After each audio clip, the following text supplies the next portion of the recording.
Bafethu akalilanga kangaka namhlanje uWarrant Officer Carl Sander kuMadlanga Commission.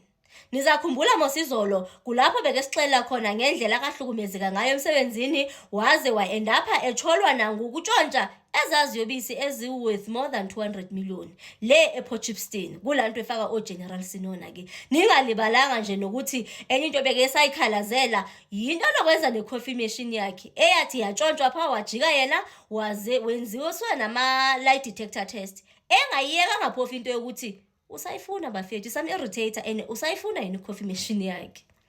Yazi uvela ngikhumbuza into lokwenza noGeneral Nhlanhla Mkhwanazi umuntu nje nimsukele nothatha idoketi zakhe into efana nayo yona le sibamsukele nje bayotshontshana necoffee machine yakhe.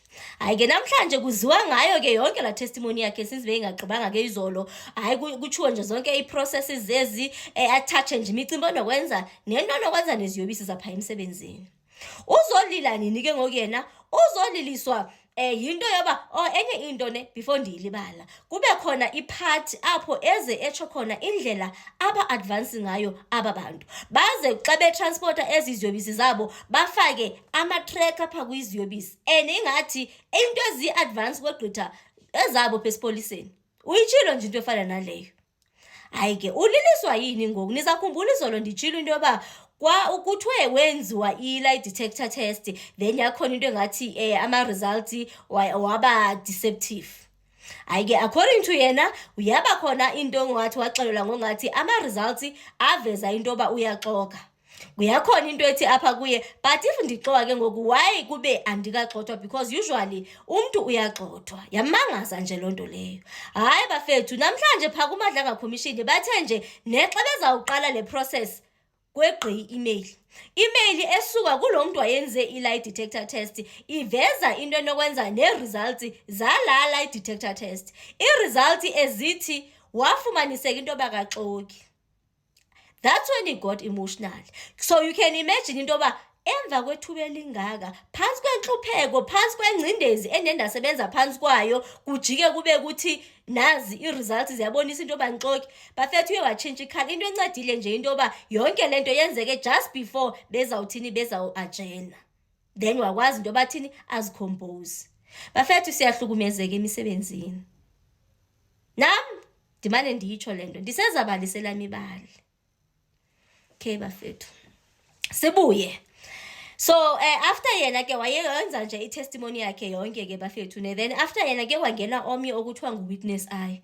Witness I lona bekefuna into yoba abe ngu-witness I and then i-testimony yakhe ibe in camera. Hayi ke i-application yakhona iye yavunywa into yoba izaba in camera but amagama akhe sizawaziswa. So kutshiwo uba ngubani ke ngucolonel ngubani Kudumane I think so. Yena ubonakala ingathi yi-undercover cop kwicala lakwa-crime intelligence. Yena ke yi-undercover manyanyana not laa nto uBrown Mokgotsi. Nguye ke omnye ofike naye uthetha phantsi kwezaziyobisi but i-testimony yakhe ndizaza nayo yodwa phi ecaleni.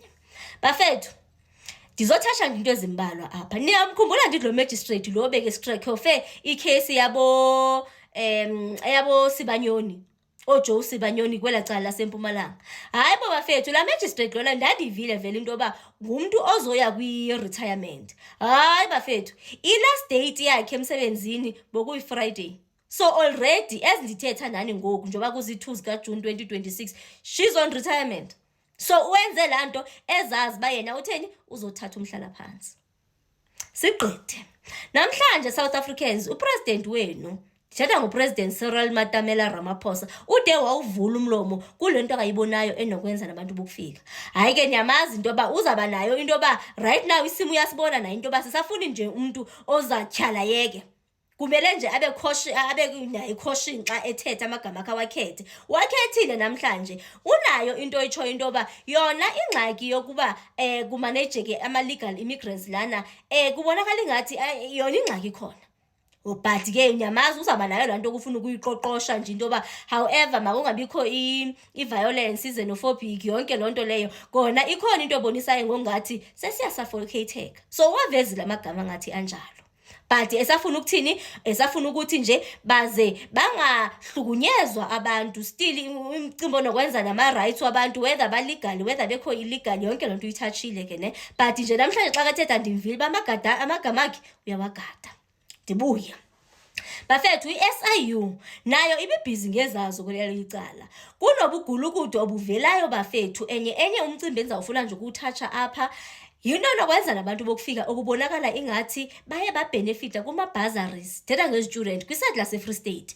Babhenefita into engange-579, I think 579,000. Ekubonakala ingathi kuye kwaphiwa ii-bursaries abantwana bokufika okwaziwa into yoba abanagunya, abanalungelo lokubhenefita kule mali, kodwa baye babhenefita ngobugulukudu. Ayike zibiziwe iintshukuntshuku zemali o-8 million apho, kubonakala ingathi abantu sponsorana nee-relatives zabo. Ayike ikhona nenye into endethusile apho kwathi bokunee-ghost nezipoki nje, bukhona nje imali beziphuma nangezipoki. So ininzi nje into yona ekusamele uba igubhurulwe apha, but nje ubuqhophololo bona yinto ezawukwenzeka uba the more beba-exposed the more bezaba novalo. Buza kwehla bona noba buphelanga ncam, kodwa ukwehla kona kuza kwehla. Ininzi into yenzeka eSouth Africa bafethu, like ininzi. Ngapha ke ndiyitshilo mos on my previous post into yoba njengoba bokukhona lo mntana uNhlamulo Sambo lo besike funa ingathi into yakhona ifuna ukudivide iSouth Africa, ivelile into ethi amapolisa ase-Western Cape bayiconfirmile into yoba ukutshona kwakhe akunanto kwenza ne-protest ezezethu esibhizi ngazo. Qha ikhona into ebonisa ingathi ebebhizi emosha emzini womntu othile, then uthe xa ngathi xa kephuma bebaleka apho, that's when ke ngoku wahlatywa wathini. So ayinanto kwenza nantoni nento lesibhizi ngayo njengoba bebhizi befuna ukusimoshela. Ndithetha mna ngela qembu futhi, especially ela qembu labantu bokufika. Asijike South Africans, ilizwe eli lelokhokho bethu enesizalwela enesirhalela into yoba malide lilunge. Who has sent us an email to explain the two documents. And the email came at 9:50. We only saw it now. It says the test was conducted by Captain Nell. All polygraph tests are subjected to 2 quality reviews. The first is the technical review during the polygraph process after the polygraph charts are generated. During this process, the result was a DI, deception indicated. The polygraph result was communicated to the examinee during the post-test interview. The results on the summary were obtained after the tests were done. This is in relation to the first report. Later, during the administrative review process, the reviewer went through all documents and found that the polygraph examiner had made serious errors during the polygraph examination process. Reviewer's report is attached, which is the unsigned one. We will see if it is the signed one now. A non-conformance was opened and investigated against the polygraph examiner. The test was considered invalid so that the examinee was not prejudiced by the errors of the polygraph examiner. The polygraph examiner in question was stopped from conducting any further polygraph examinations thereafter. So, effectively, the warrant officer was exonerated. He was, Chair. All right. That probably means all of those tests were... This relates only to him, Yes, we will, before all the other witnesses come, we will have to do the same exercise, Chair. Thank you. Yeah, thank you.